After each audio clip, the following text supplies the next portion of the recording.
Saat ini kesadaran masyarakat mematuhi rambu-rambu lalu lintas masih sangat rendah. Pelanggaran lalu lintas ini tentu saja sangat membahayakan dan merugikan orang lain, bahkan diri sendiri.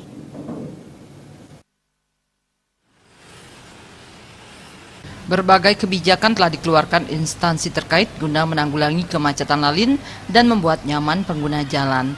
Namun pada kenyataannya masih banyak pengguna jalan yang tidak mengindahkan aturan-aturan tersebut.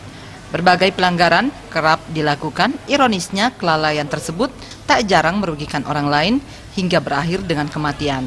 Dari pantauan tim liputan Bali TV, beberapa ruas jalan di Denpasar sering terjadi pelanggaran lalu lintas seperti di Jalan Surapati. Sistem buka tutup jalan dari arah barat ke timur di Jalan Surapati, tepatnya di pertigaan Jalan Surapati ke Pundung, sering dilanggar pengguna jalan. Selain itu, pelanggaran yang sering dilakukan adalah tidak adanya kesadaran dan menghormati pejalan kaki ketika hendak menyeberang di jembatan penyeberangan yang telah diisi lampu pengatur penyeberangan.